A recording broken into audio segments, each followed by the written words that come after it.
Class English. और आज की क्लास में हम लोग बिल्कुल ही एग्जाम ओरिएंटेड बात करने वाले हैं, ठीक है, जो कि आपके 10th एग्जाम से, बोर्ड एग्जाम से रिलेटेड है। ग्रामर सेक्शन की बात करेंगे, ठीक है, जो कि आपके एग्जाम में 12 मार्क्स का आता है, ठीक है। सारे स्टूडेंट्स को पता ही होगा, अगर नहीं पता है तो बिल्कुल आज जान लो कि आपके एग्जाम में 4 मार्क्स का फिलर आप लोग जानते हो, फिल इन द ब्लैंक्स। एक पैसेज दिया हुआ होगा और उसमें बीच बीच में ब्लैंक होगा, उस ब्लैंक को फिल करना है, 4 मार्क्स का। उसके बाद एडिटिंग एंड ओमिशन की बात करें, ठीक है, मिसिंग भी बोल सकते हो, 4 मार्क्स का ये भी आता है। और थर्ड नंबर अरेंजमेंट, वर्ड्स का और फ्रेज का अरेंजमेंट, जिसे हम लोग पारा जंबल्स भी बोलते हैं, ठीक है, ये भी 4 मार्क्स का आता है। तो बेसिकली डायरेक्टली आपका यही 3 टॉपिक से आपका 4 मार्क्स का बनता है ग्रामर सेक्शन, ठीक है। चलिए, तो आज की क्लास में हम लोग हर एक का ओवरव्यू, फिलर क्या होता है, editing, omission and arrangement of words and phrase का एक ओवरव्यू तैयार करेंगे, ठीक है। चलिए, तो साथ में आप लोग फिलर सॉल्व करोगे। जैसे फर्स्ट आपके पास एक फिलर तैयार किया गया है, ठीक है। देखो क्या लिखा हुआ sir, choose the best word form the options given below and complete the following passage, ठीक है। आपको ये पैसेज को पढ़ना है, नीचे हर एक ब्लैंक के लिए 3-4 ऑप्शन दिया हुआ है। आप ऑप्शन को देखोगे, कौन सा ऑप्शन ज्यादा अप्रोप्रिएट है उसके अकॉर्डिंग हम लोग फिल करेंगे, ठीक है। देखिए, आज का जो फिलर है बिल्कुल प्रीपोजिशन बेस्ड। हाँ, एक चीज और आपको बता दिया जाए, जैसे कि बहुत सारे स्टूडेंट्स के माइंड में ये चीज कंफ्यूजन होता है, ये सस्पिशन होता है कि बाय द वे अगर बोर्ड एग्जाम अगर देना हो तो हमें ग्रामर का जो सेक्शन है, ग्रामर सेक्शन पूरा का पूरा ओवरऑल डीपली कवर करना होगा क्या, ठीक है। तो बिल्कुल नहीं, ऐसी बात नहीं है, ठीक है। आपको बता दें कि आपको टेंसेज पे पकड़ होनी चाहिए, वो भी बेसिक वाली, ठीक है। बेसिक लेवल का टेंस का नॉलेज होना चाहिए आपको, वर्ब का, वर्ब में स्पेशली मॉडल्स, मॉडल वर्ब का नॉलेज होना चाहिए। थर्ड वन इज डिटरमाइनर्स का नॉलेज होना चाहिए, आर्टिकल्स, जिसमें आर्टिकल्स भी उसमें आता है, ठीक है। प्रीपोजिशंस एंड एक्टिव पैसिव का बहुत ही सिंपल सा नॉलेज, बेसिक वाला। मतलब आपको बोला जाएगा ये 3-4-5 टॉपिक अगर आप बेसिक कवर कर लेते हो ना, सिंपल सा, आपका फंडामेंटल सही है तो बिल्कुल कोई दिक्कत नहीं होगा, आपको ज्यादा डीप ग्रामर में जाने की जरूरत नहीं है, ठीक है। लेकिन अगर आप नॉलेज के लिए ग्रामर स्टडी करते हो तो वो अच्छी बात है, ठीक है। लेकिन अगर आप सोचोगे कि नहीं हमें एग्जाम के लिए पूरा ग्रामर पढ़ना होगा, तो वो ऐसा नहीं होता है, ठीक है। आप इतना भी बेसिक भी कवर कर लोगे तो आप एग्जाम में अच्छा परफॉर्म कर सकते हो, ठीक है। चलिए, तो साथ में हम लोग फिलर आज सॉल्व करते हैं, उसके बाद फिर एडिटिंग एंड ओमिशन की बात करेंगे, फिर अरेंजमेंट ऑफ वर्ड्स और फ्रेज की बात करेंगे, जिसे पारा जंबल्स बोलते हैं। चलिए, तो लिखा गया first number, 26 January is a very special day, ठीक है, very special day dash India, ठीक है। यहाँ पे आपको ब्लैंक दिया गया और फिर लिखा गया इंडिया। अब आपके पास ऑप्शन में 4 प्रीपोजिशन दिया गया, एक आपके पास फॉर, ऑफ, वाई और टू। अब देखिए डियर स्टूडेंट्स, आपको बता दें कोई चीज रटने से नहीं होगा, ठीक है। आप जितनी प्रैक्टिस करोगे इस चीज की, ठीक है, और एक चीज ये एक तरीके से हम बोल सकते हैं, तो ये आपके मार्क्स को एनहेंस कर सकता है एग्जाम में, ठीक है ना। अगर बेसिकली आप ये 12 का 12 मार्क्स सही करके आते हो एग्जाम में, तो टीचर के पास ये पावर नहीं है कि वो आपके मार्क्स को डिडक्ट कर ले, आपके मार्क्स को कट कर ले, ठीक है ना। क्योंकि ये ऑब्जेक्टिव टाइप क्वेश्चन आप सही करोगे तो सही मार्क्स ही मिलेगा उसमें, ठीक है। सिंपल सा चीज है ये। 12 मार्क्स जिसका सही हो जाता है ना, उसका मार्क्स अपने आप बढ़ जाता है, ठीक है। क्योंकि कॉमन सेंस की चीज है, जब आप राइटिंग सेक्शन में आओगे, कुछ भी आप लिखोगे लेटर वगैरह या लिटरेचर सेक्शन में क्वेश्चन आंसर करोगे, तो उसमें बिल्कुल ही मार्क्स आपका कट किया जाएगा कहीं ना कहीं पे, क्योंकि आप लिखने में कहीं ना कहीं पे मिस्टेक करोगे। लेकिन इसमें बताओ, आप सिर्फ ABCD आपको चूज करना है, आप सही कर दिए तो बिल्कुल आपका मार्क्स बढ़ने वाला है, ठीक है ना। तो इसको बहुत ध्यान दोगे, आपको बिल्कुल ही 12 में 12 कवर करना है, ठीक है ना। चलिए, तो साथ में बोलोगे 26 January is a very special day dash India. बताइए, for India, of India, by India या टू इंडिया। बिल्कुल ठीक है, फॉर इंडिया, ठीक है ना, for India, for America, for me, for whatever, जो कुछ भी बोलोगे, ठीक है। नेक्स्ट आपके पास लिखा गया it is dash this day. अब देखिए फिर से आपके पास लिखा गया dash this day that India became a sovereign democratic Republic. देखिए थोड़ा सा, कभी हम किसी डे की बात करेंगे ना, जैसे बोलते हो मंडे, तो क्या बोलते हो students, on Monday, on Tuesday, on Wednesday, ऐसी तो बोलते हो ना। इसका मतलब जब कोई डे की बात करते हैं तो हम लोग प्रीपोजिशन कौन सा लेकर चलते हैं, बिल्कुल ठीक कहा, प्रीपोजिशन ऑन लेकर चला जाता है, सॉरी, ठीक है। प्रीपोजिशन कौन सा लेकर चला जाता है सर, ऑन, ऑन प्रीपोजिशन की बात करते हैं हम लोग, ठीक है।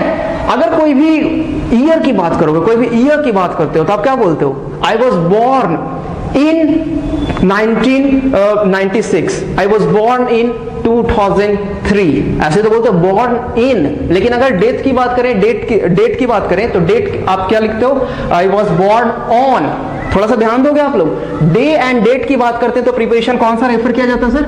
ऑन की बात करते हैं। लेकिन जब आप ईयर को रेफर करते हो या मंथ को रेफर करते हो तो क्या लिखते हो? इन जनवरी, इन फरवरी, इन मार्च, इन दिसंबर, ऐसी तो बोलते हो, ठीक है। और इन 2016, इन 2017, सिंपल सा चीज आपको लोग समझ में आ रहा है। लेकिन अगर किसी क्लॉक के टाइम की बात करोगे, क्लॉक के टाइम, तो क्या बोलते हो sir? At 7 o'clock, at 8 o'clock, at 10 o'clock। Simple सा चीज आपको समझ में आ रहा है ना? ऑन, इन एंड एट कहां पे यूज करेंगे? और बहुत ही इंपॉर्टेंट कॉन्सेप्ट है, ठीक है। और ये जो क्वेश्चन आपको दिखाई दे रहा है फिलर का, ये 2020 एग्जाम से लिया गया है, ठीक है। 2020 के एग्जाम में आया हुआ क्वेश्चन है, वही आपको दिखाया जा रहा है, ठीक है। फिर आपके पास लिखा गया, तो यहाँ पे फॉर इंडिया समझ गए आप लोग, तो क्या लिखा जाएगा? It is on this day, day की बात की जा रही है, इस वजह से ऑन मंडे लिखते ऑन ट्यूसडे। उसी तरीके से on this day that India became a sovereign democratic Republic, ठीक है। अब देखिए फिर से अभी बताया गया कि ईयर की बात करोगे तो ईयर बताने के लिए हम लोग कौन सा प्रिपरेशन लिखेंगे सर?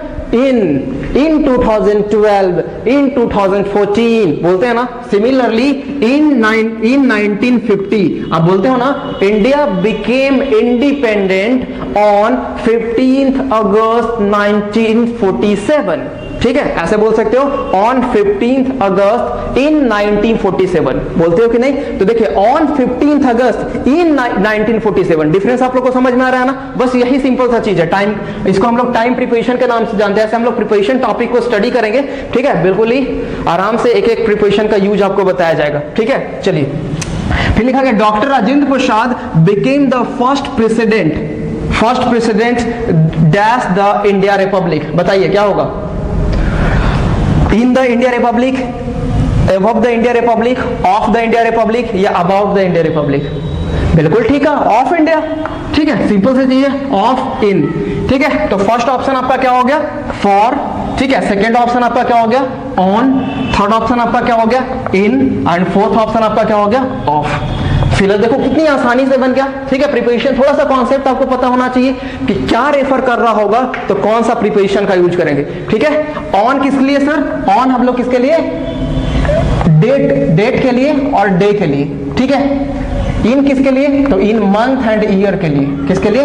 मंथ एंड ईयर के लिए, ठीक है। और एट किसके लिए? तो क्लॉक टाइम के लिए बेसिकली, ठीक है। ये टाइम प्रिपरेशन की बात की जा रही है सिर्फ, अभी प्लेस का बात नहीं किया गया, ओके। तो ये फिलर आपको समझ में आया होगा, ठीक है। ये 4 मार्क्स का। देखिए अभी इस क्लास में हम लोग सिर्फ एक ओवरव्यू तैयार करेंगे पूरे के पूरे 12 मार्क्स का। लेकिन आपकी जानकारी के लिए बता दें कि फिलर का एक स्पेशल क्लास, ठीक है, फिल इन द ब्लैंक्स का एक स्पेशल क्लास जिसमें हम लोग 20 फिलर सॉल्व करेंगे साथ में, 20 फिलर साथ में सॉल्व करेंगे। और जब उतना कॉन्सेप्ट से आप गुजर जाओगे ना, ठीक है, तो बिल्कुल ही पॉसिबिलिटी नहीं है, ठीक है। हम बोल सकते हैं कि एकदम 100% वही कॉन्सेप्ट से आएगा, ठीक है, वही कॉन्सेप्ट से रिपीट होकर क्वेश्चन आएगा। उतना कॉन्सेप्ट पे अगर आप पकड़ बना लेते हो तो, ठीक है। देखिए क्या, ठीक है, उस टाइम जब करेंगे तो आपको दिखाया जाएगा। अभी हम लोग नेक्स्ट पॉइंट पे बढ़ते हैं, एडिटिंग एंड ओमिशन का एक कॉन्सेप्ट देखते हैं, ओके। तो एक नजर आप देखोगे, उसके बाद प्रोसीड करते हैं, ओके गाइस। अब एडिटिंग का कॉन्सेप्ट आप लोग देखोगे, ठीक है। क्या लिखा गया? There is a word missing from each line,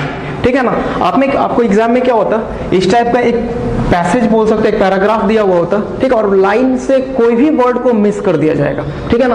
वहां पे नहीं लिखा जाएगा या लिखा भी जाएगा तो वो इनकरेक्ट होगा, ठीक है। इसी टाइप का कॉन्सेप्ट पे आपका आएगा, दोनों टाइप का क्वेश्चन आपके सामने है, ठीक है। तो अगर मिसिंग की बात करें तो इस टाइप का क्वेश्चन होगा, लिखा होगा बिफोर, मिसिंग एंड आफ्टर। इसका मतलब मिसिंग के पहले वाला वर्ड भी आपको बताना होता है और बाद वाला वर्ड भी बताना होता है, ठीक है। और आपको बार बार बोला जा रहा है कि ये सब ऐसा कोई जादू नहीं हो रहा है कि आप 2 मिनट में सीख जाओगे, प्रैक्टिस की जरूरत होती है। आपके पास जितना ज्यादा रीडिंग हैबिट होगा, ठीक है ना, जितना ज्यादा आप क्वेश्चन को सॉल्व करोगे, कितना ज्यादा क्वेश्चन आप गो थ्रू करोगे, ठीक है, आपके कॉन्सेप्ट में क्लैरिटी आएगी और आप अच्छे से ज्यादा मार्क्स गेन कर सकते हो, ओके। तो यहाँ पे लिखा गया फर्स्ट लाइन में, और हम लोग कॉन्सेप्ट को देखते जाओगे ध्यान से। A big man once went to a guru. आप एग्जाम में भी एक क्वेश्चन सॉल्व किया हुआ दिया हुआ होगा, ठीक है, ज्यादातर प्रोमिनेंटली दिया हुआ होता है, एक क्वेश्चन सॉल्व किया हुआ, ठीक है, और उसी के बेसिस पे सब बताना होता है। जैसे देखिए फर्स्ट क्वेश्चन यहाँ पे सॉल्व किया हुआ है, लिखा गया big man once went to a guru, ठीक है। देखिए यहाँ पे लिखा गया बिफोर टू, मिसिंग क्या था यहाँ पे? ए, और आफ्टर क्या था? गुरु। जैसा कि आपको बताएगा कि डिटरमाइनर्स का कॉन्सेप्ट बहुत ज्यादा इंपॉर्टेंट होता है इसके लिए, मिसिंग के लिए, एडिटिंग के लिए, ठीक है ना। चलिए लिखा गया for initiation it's a spiritual life, ठीक है, यहाँ पे फुल स्टॉप हो गया, फिर लिखा गया गुरु asked him give up at least one habit. अब यहाँ पे देखो थोड़ा सा, फर्स्ट लाइन में यहाँ पे ये गुरु जो वर्ड यूज किया गया था उसके लिए डिटरमाइनर ए यूज किया गया, ठीक है। तो यहाँ पे एक बहुत ही इंपॉर्टेंट मोस्ट प्रोमिनेंट कॉन्सेप्ट है, ठीक है, डिटरमाइनर्स का, जो कि एग्जाम में आएगा तो यही आएगा, ठीक है। कॉन्सेप्ट की बात करें तो कि अगर कोई भी सिंगुलर काउंटेबल नाउन को अगर फर्स्ट टाइम इंट्रोड्यूस किया जा रहा है, किसी भी सिंगुलर काउंटेबल नाउन को अगर फर्स्ट टाइम इंट्रोड्यूस किया जाएगा तो उसके लिए हम लोग डिटरमाइनर ए और एन का यूज करेंगे साउंड के बेसिस पे। लेकिन जब सेम नाउन को दोबारा इंट्रोड्यूस किया जाए, ठीक है ना, दोबारा अगर रिपीट किया जाएगा नेक्स्ट टाइम, तो उसके लिए हम लोग डिटरमाइनर द का यूज करेंगे, क्योंकि वो बंदा फिर नेक्स्ट टाइम में क्या हो जाएगा, वो स्पेसिफिक हो जाएगा, हम लोग के लिए नोन हो जाता है। इसी वजह से नेक्स्ट टाइम उस सिंगुलर काउंटेबल नाउन के पहले हम लोग डिटरमाइनर ए और एन का यूज ना करके द का यूज करते हैं, ठीक है ना। तो यहां पे मिसिंग क्या है, द गुरु वाज। समझ में आया आप लोगों को? फर्स्ट लाइन में ए लिखा गया था, वही सेकेंड लाइन में द हो गया, ठीक है। समझ में आ रहा है ना क्यों हो रहा है जो? और इसके पहले वाला वर्ड आपको समझ में आ रहा है, पहले वाला वर्ड लिखा हुआ है लाइफ और बाद वाला वर्ड क्या है, गुरु। तो हमारा सेंटेंस क्या बना, the guru asked him give up at least one bad habit, ठीक है ना। गुरु ने उससे क्या कहा कि कम से कम तुम अपने लाइफ की एक बैड हैबिट छोड़ दो, ठीक है। तो क्या बोले, ही गेव, ठीक है ना। देखिए यहाँ पे क्या बोला गया था, आस्क्ड हिम गिव अप। थोड़ा सा ध्यान दोगे, एक आप ये भी वर्ब का कॉन्सेप्ट है। देखो जितना भी यहाँ पे टॉपिक लिखा गया है ना, tenses, verbs, determiners, prepositions and active passive का कॉन्सेप्ट, ठीक है, आप देखोगे सारा वही कॉन्सेप्ट आएगा यहाँ पे, ठीक है। आस्क्ड हिम ये सेंटेंस का मेन वर्ब हो गया। अब आगे एक और वर्ब दिखाई दे रहा हो बेसिकली, ठीक है, तो वो इन्फिनिटिव से फॉर्म में लिखा जा सकता है, जेरेंड के फॉर्म में लिखा जा सकता है। सिंपल कॉन्सेप्ट होना चाहिए, ज्यादातर आपके एग्जाम में जो होता है वो इन्फिनिटिव पे आता है, ठीक है ना। तो जब ये वर्ब का फर्स्ट फॉर्म की बात कर रहे हैं तो ये ऐसे नहीं लिखा जा सकता। खुद ही बताओ, क्या एक सेंटेंस में दो मेन वर्ब हो सकता है क्या? पॉसिबिलिटी ही नहीं है। एक्शन तो एक ही ना होगा, एक ही एक्शन की बात की जाएगी मेनली, ठीक है। इसका मतलब जो दूसरा वाला वर्ब आएगा उसको आपको इन्फिनिटिव्स के फॉर्म में लिखना है। और इन्फिनिटिव्स आप लोग जानते हो डियर स्टूडेंट्स, 2+V1 के फॉर्म को हम लोग इन्फिनिटिव्स बोलते हैं। ये होता तो वर्ब है लेकिन फंक्शन एक नाउन का कर रहा होता बेसिकली, ठीक है। चलिए, तो यहाँ पे 2 मिसिंग है, क्यों, जो समझ में आया आप लोगों को? यहाँ पे वर्ब का फर्स्ट फॉर्म है ना, इसी को सेटिस्फाई करने के लिए यहाँ पे हमें 2 चाहिए, ठीक है। तो सेंटेंस हमारा क्या बना, द गुरु, यहाँ पे हम लोग द लिखे, the guru asked him to give up, ठीक है ना, at least one bad habit, ठीक है। यहां तक समझे आप लोग? आगे लिखा गया ही गेव अटरिंग फॉर, देखिए पहले बात किया गया था गिव अप, तो नेक्स्ट टाइम भी तो गिव अप की ही ना बात किया जाएगा। गिव अप का मतलब आप लोग जानते हो क्या होता है, डिजर्ट करना, लीव कर देना, अबंडन करना किसी चीज को, बैड हैबिट को आप गिव अप करते हो, ठीक है।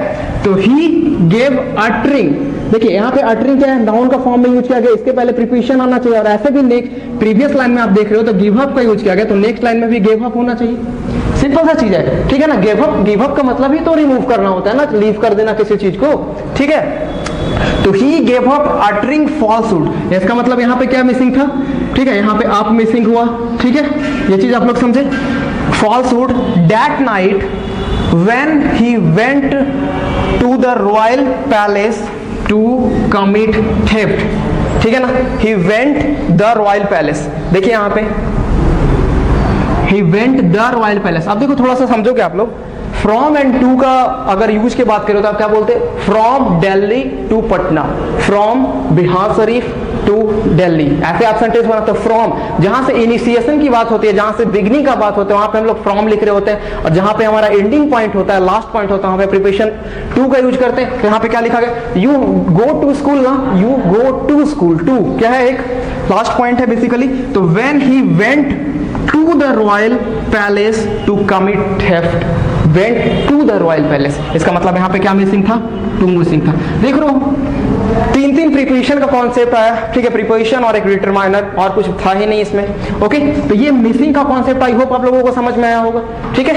चलिए नेक्स्ट आपके पास कॉन्सेप्ट आपके पास लिखा गया, एक टाइप का और क्वेश्चन तैयार होता है जिसमें इनकरेक्ट वर्ड लिखा हुआ होगा और आपको करेक्ट करना होता है, ठीक है। जैसा लिखा गया, your Poppy will probably looked, थोड़ा सा ध्यान दोगे, सेंटेंस को ऑब्जर्व करोगे, आपको बताया कि जो टेंस का, मॉडल्स का, ये सब का बेसिक नॉलेज आपको होना चाहिए, ठीक है। तो जैसे विल की बात करें तो विल अपने आप में एक मॉडल एक्सिलरी है। अब मॉडल एक्सिलरीज की बात करोगे तो इसके बाद हम लोग वर्ब का बेस फॉर्म ही यूज करते हैं। तो बेस फॉर्म जब यूज किया जाता तो होता तो वर्ब का फर्स्ट फॉर्म है ना, यहाँ पे लिख दिया गया सेकंड फॉर्म, यही आपका इनकरेक्ट है, इसको करेक्ट करके आप क्या लिखोगे, लुक। समझे आप लोग? ठीक है, तो बनेगा your puppy will probably look like its parents. ठीक है ना, look like its parents where it is an adult. देखिए where it is an adult, where it is an adult हम क्या बोलेंगे, when you are a child, when you were a child, ऐसी तो sentence बनेगा। इसका मतलब ये टाइम की बात की जा रही है, चाइल्ड होना, एडल्टहुड का स्टेज, एडोलसेंस का स्टेज, ओल्ड होने का स्टेज, ये टाइम को रेफर करता है। और टाइम रेफर करने का हम लोग वेयर का यूज ना करके किस चीज का यूज करते हैं सर, व्हेन का यूज करते हैं। ठीक है, तो क्या बनेगा, like parents when it is an adult. ठीक है, फिर लिखा गया इट मे ऑल्सो हैड। फिर से ध्यान दोगे आप लोग, इस मे की बात करो तो मे फिर से मॉडल एक्जुलरीज हुआ ना। अब मॉडल एक्जुलरीज की बात करोगे तो वर्ब का बेस फॉर्म वर्ब का फर्स्ट फॉर्म होता है ना, तो इस हैड की बात, हैड यहाँ पे रॉन्ग हुआ। और हैड का अगर बेस फॉर्म लिखोगे तो क्या होता है, have. Base form have he तो है, उसी का ना सेकेंड फॉर्म आप लोग हैड लिखते हो। ठीक है, तो लिखा गया it may also have it's parents, ठीक है, qualities that may be aggressive like them. फिर से आप ऑब्जर्व करोगे, थोड़ी देर प्रीवियस लाइन में आप लोग पढ़े, ठीक है, कि कैट के लिए हम लोग कौन सा प्रोनाउन का यूज करेंगे, इट। सिंपल सी चीज है, कोई भी एनिमल की बात करोगे तो आप इट यूज कर सकते हो, या सी भी यूज किया जाता है कोई भी फीमेल एनिमल के लिए, है ना, या ही। मोस्ट प्रोमिनेंटली आप इट का ही, इट तो सबके लिए चलेगा, कॉमन है ये। ठीक है, इसका मतलब यहाँ पे डैट का यूज करना गलत हुआ। आप क्या यूज करोगे यहाँ पे, इट। समझ रहे हो आप लोग? ठीक है ना, ओके। तो सिंपल सा कॉन्सेप्ट आपको पता होना चाहिए, tense, verb, determiners, preposition and active passive का हल्का सा होगा। ठीक है, ये 3-4 टॉपिक आपको अगर बेसिक कॉन्सेप्ट पता होगा तो आप फिलर्स का भी क्वेश्चन बहुत आसानी से सॉल्व कर पाओगे, और एडिटिंग, ओमिशन, मिसिंग का जो क्वेश्चन होता है वो भी बहुत ही आसानी से सॉल्व कर पाओगे। आपने देखा कि बिल्कुल ही क्या यूज हो रहा है, फिर प्रीपोजिशन आ रहा है सब जगह पे, ठीक है, और डिटरमाइनर्स का यूज हुआ, और तो कुछ हो नहीं रहा बेसिकली। ठीक है, और फिलर्स, एक और फिलर्स हम लोग डिस्कस करेंगे, वो तो प्रीवियस फिलर जिसमें हम लोग सारे प्रीपोजिशन ही यूज किया गया था। एक और फिलर हम लोग देखेंगे जिसमें कभी कभी कभी क्या प्रोमिनेंटली ही टेंस का कॉन्सेप्ट आता है, क्योंकि हैज के साथ वर्ब का थर्ड फॉर्म, ये सब चीज। ओके, तो एक नजर देखोगे। फिर हम लोग अभी क्या देखते हैं, एक अरेंजमेंट ऑफ वर्ड्स, पारा जंबल्स को एक देखते हैं। ठीक है, उसके बाद ओके, तो एक नजर देखो, प्रोसीड करते हैं। ओके गाइस, अब अरेंजमेंट ऑफ वर्ड्स इसमें पारा जंबल के कॉन्सेप्ट को देखोगे। ठीक है, जैसे लिखा गया, आपके क्या हेडिंग लिखा हो रहेगा, rearrange the following words and phrases to form meaningful sentences. ठीक है ना, इसमें जो भी वर्ड्स एंड फ्रेज लिखा हुआ है उसको आप सिस्टमेटिक मैनर में अरेंज करना है ताकि एक मीनिंगफुल सेंटेंस क्रिएट हो सके। ठीक है, इस टाइप का आपको स्लैश करके वर्ड्स दिया हुआ होगा। ठीक है, देखिए इसको सॉल्व करने की अप्रोच क्या है। ठीक है, आप पहले क्या करते हो बेसिकली कि आप सब्जेक्ट ढूंढने की कोशिश करते हो। किसी भी सेंटेंस का जो स्टार्टिंग पॉइंट होता है वो सब्जेक्ट से होता है, तो आप सब्जेक्ट ढूंढने लगते हो। ठीक है, लेकिन मेरा अप्रोच क्या है कि आप सेंटेंस में पहले वर्ब को ढूंढो। ठीक है ना, क्या कौन सा वर्ब यूज किया गया है। देखिए आपको क्या बोला जा रहा है कि सब्जेक्ट को ढूंढ पाना थोड़ा सा मुश्किल होता है। ठीक है, कि 3-4-5 वर्ड लगता है आपको देखने में कि वो सब्जेक्ट, लेकिन सेंटेंस में वर्ब तो एक ही हो सकता है ना। होता तो सब्जेक्ट भी एक ही है, लेकिन आपको देखने में लगेगा कि ये भी हो सकता है, ये भी हो सकता है, ये भी हो सकता है, लेकिन वर्ब तो एक ही होगा सेंटेंस में हमेशा दिया हुआ हो। ठीक है, तो उसमें तो आपको कोई कंफ्यूजन नहीं, आप पहले वर्ब को आइडेंटिफाई कर लो। अब ये इससे होगा क्या ना, अगर आप वर्ब को आइडेंटिफाई कर लेते हो, अगर वो सिंगुलर है तो सिंगुलर सब्जेक्ट पे हम फोकस करेंगे, अगर वर्ब दिया हुआ प्लूरल है तो प्लूरल सब्जेक्ट पे फोकस करेंगे। ये कॉन्सेप्ट है। ठीक है ना, चलिए तो अगर वर्ब पे फोकस करें फर्स्ट सेंटेंस में, तो फर्स्ट सेंटेंस में आप देख रहे हो वर्ब हमारा यूज किया गया क्या, इज। ठीक है, क्या यूज किया गया, इज। अब बताइए, इंडिया इज भी हो सकता है, फेनोमेनन इज भी हो सकता है, और समर इज भी हो सकता है। सिंपल सा चीज है। ठीक है, लेकिन ये चीज तो पता चल गया कि हमारा वर्ब तो इज ही है और कोई और वर्ब तो यूज किया गया नहीं। अब बताया जाएगा, एक प्रीपोजिशन आपके पास लिखा गया इन, तो आप बोलते हो ना इन इंडिया।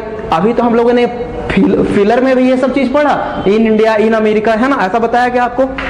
तो यहाँ पे क्या हो जाएगा, समर के अकॉर्डिंग हम लोग इज यूज कर सकते हैं, और समर क्या है, एक फेनोमेनन है, कहाँ का, इंडिया का। सिंपल सा चीज है। तो आप सेंटेंस कैसे बनाओगे, समर इज, देखिए समर लिखा गया, इसके अकॉर्डिंग आप क्या यूज करोगे, इज। समर इज अ कैसा फेनोमेनन है, a strange phenomenon, a strange phenomenon in India, strange phenomenon in India. देखिए सेंटेंस बिल्कुल सही बना कि नहीं। अगर आप इंडिया को सब्जेक्ट लेने लगते तो उल्टा पुल्टा होने लगता। India is strange phenomenon, India थोड़ी ना स्ट्रेंज फेनोमेनन है। फेनोमेनन क्या है, समर, तो क्या बोलोगे? Summer is a strange phenomenon in India. First sentence आप लोग समझे कितना सिस्टमेटिकली तैयार हो गया। नेक्स्ट अगर सेंटेंस पे आओगे तो नेक्स्ट आपके पास वर्ब पे फोकस कीजिए सर, वर्ब पे फोकस कीजिए। तो वर्ब हमारे पास लिखा हुआ है आ। देखिए बहुत ही सिंपल सा कॉन्सेप्ट आपको बताया जा रहा है कि जब भी अरेंजमेंट का क्वेश्चन बनाओगे तो आप सबसे पहले वर्ब पे फोकस करोगे, ठीक है। तो वर्ब हमारे पास प्लूरल लिखा हुआ है, इसका मतलब इससे हमें पता चल गया कि सेंटेंस का जो सब्जेक्ट होगा वो भी प्लूरल होगा। ये चीज आप लोग समझ गए ना। तो प्लूरल सब्जेक्ट को आइडेंटिफाई करें तो बताओ समर हो सकता है क्या? बिल्कुल नहीं हो सकता।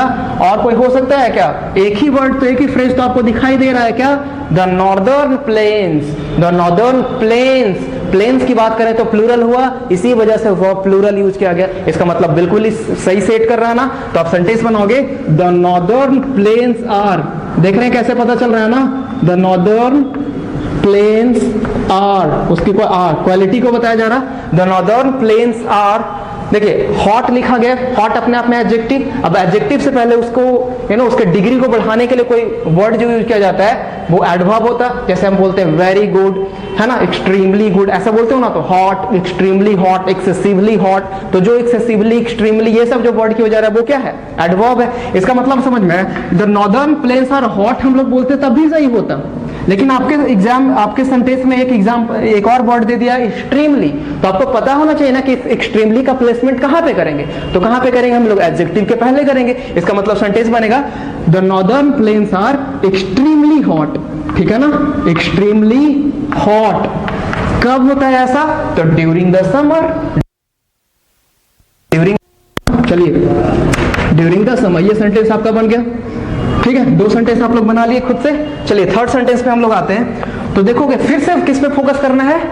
बिल्कुल ठीक कहा, सेंटेंस में वर्ब पे फोकस करना है। तो वर्ब हमारे पास क्या लिखा हुआ है? हैज। देख रहे हो आप लोग? तो सिंगुलर वर्ब है, इसका मतलब सेंटेंस का सब्जेक्ट भी क्या होना चाहिए सर? सिंगुलर। इसका मतलब देखोगे वेदर भी हो सकता है सेंटेंस का सब्जेक्ट, अदर लोअर रीजन भी हो सकता है, ठीक है ना। अब देखिएगा यहाँ पे आप थोड़ा सा रिलेट कर सकते हो वर्ड को कि वेदर कैसा होता है सर? वेदर प्लीजेंट होता है। इसका मतलब हमें समझ में है कि प्लीजेंट और वेदर दोनों एक साथ लिखा जाना चाहिए, ठीक है। तो सेंटेंस का स्टार्टिंग हम ऐसे कर सकते हैं, the lower region has a, क्या सेंटेंस बनेगा?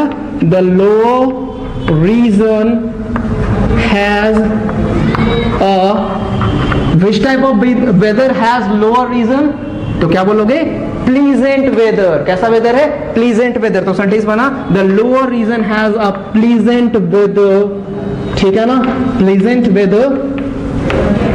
और क्या होता है? Surrounded by sea. किससे घिरा हुआ होता है? Surrounded by sea. आप जानते हो कि अपर रीजन में, इंडिया की जहां तक बात करें तो अपर रीजन, नॉर्दर्न प्लेस में बात करेंगे तो गर्मी बहुत ज्यादा पड़ती है, ठीक है। लेकिन जैसे जैसे आप नीचे चलते जाते हो, ठीक है, नॉर्दर्न सॉदर्न इलाके में चले जाओगे, लोअर रीजन में, तो वहां पे क्या होता है? ठीक है, वहां का वेदर प्लीजेंट ज्यादा होता है, ठीक है ना। किसके कंपैरिजन में? नॉर्दर्न प्लेन के, ठीक है ना। तो क्या बोलोगे? सराउंडेड बाई सी। क्योंकि नीचे आप देखोगे सी इलाका, देखे समुद्र कहां पे है? नीचे वाले एरिया में। नीचे का तीनों पार्ट देख रहे हो ना, तीनों तरफ से तो क्या है? समुद्र से ही घिरा हुआ है ना। चलिए इस वजह से बोला जाता है कि सराउंडेड बाई सी। तो ये सेंटेंस आप लोगों को समझ में आ गया। चलिए नेक्स्ट सेंटेंस पे आते हैं। 4 नंबर सेंटेंस में देखोगे, चलिए आप लोग खुद बताइए कि क्या होना चाहिए। पहले किस पे फोकस करेंगे? बिल्कुल ठीक है, सेंटेंस के वर्ब पे फोकस करेंगे। तो वर्ब हमारे पास क्या लिखा गया है? आ। जब ये आर है, इसका मतलब सेंटेंस का सब्जेक्ट भी क्या होना चाहिए? प्लूरल। देखिए तो और क्या हो सकता है सेंटेंस का सब्जेक्ट? देखिए बिंड्स भी हो सकता है, ठीक है। आप थोड़ा सा रिलेट करना भी वर्ड को आपको सीखने आना चाहिए। देखिए स्क्रोचिंग की बात करें तो स्क्रोचिंग बहुत ही, आप बोल सकते हो बहुत ही एक्सट्रीमली हॉट, जैसे कि आप बहुत ज्यादा धूप होता है, बाहर निकलते हो तो आपके बॉडी में खुजली होती है एक तरीके से, है ना, इचिंग होता है, दैट इज स्क्रोचिंग सन, बिल्कुल ही, है ना। तो स्क्रोचिंग के पहले हम स्क्रोचिंग सन बोल सकते हैं कि नहीं। और बिंड्स के लिए हम लोग हॉट वर्ड यूज कर सकते हैं कि नहीं? Hot binds.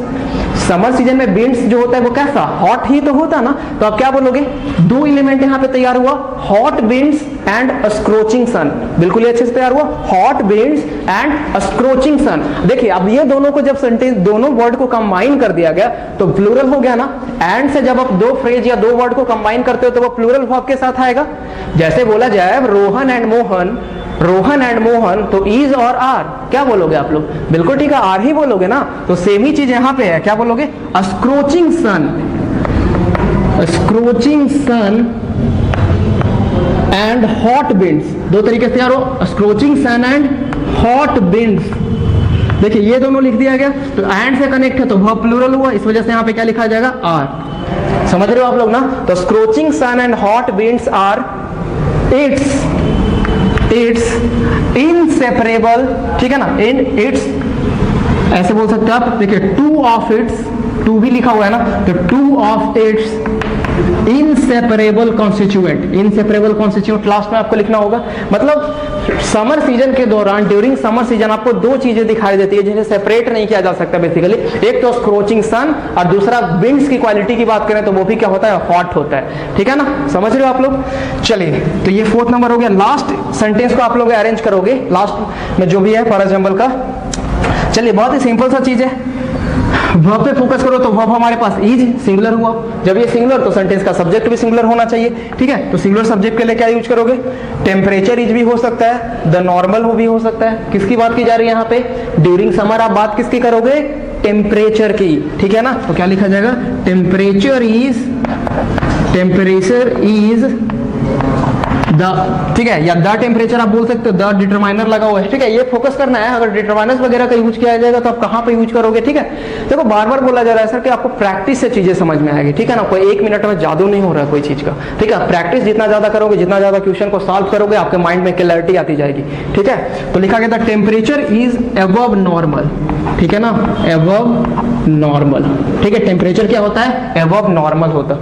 ओके, देख रहे हो कैसे हम लोग सॉल्व करते हैं, क्या अप्रोच होता है एक अरेंजमेंट को सॉल्व करने का, ठीक है? सबका अपना अपना अप्रोच है। आप आज तक ये सोचते आ रहे हो कि पहले सब्जेक्ट को ढूंढना होता है, लेकिन थोड़ा सा सिंप्लीफाई करने के लिए इस चीज को पहले वर्ब पे फोकस करोगे आप लोग, ठीक है ना? जब वर्ब पे फोकस करोगे ना तो आपको बेनिफिट क्या होने वाला है कि आप सब्जेक्ट को आइडेंटिफाई कर सकते हो कि सिंगुलर हुआ कि प्लूरल हुआ। समझ रहे हो आप लोग ना?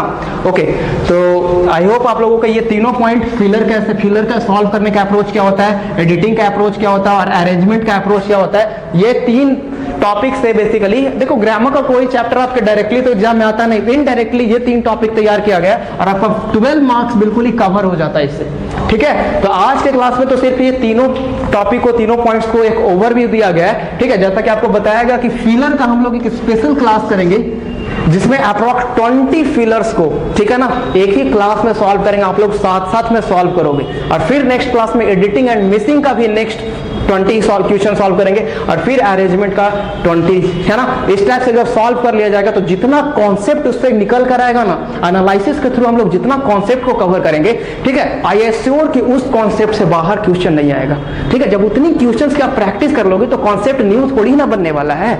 समझ रहे हो आप लोग? ओके, तो let's see you in the next class. Okay, next class में मिलते हैं। और तो तब तक के लिए keep smiling, keep learning, take care, thank you so much.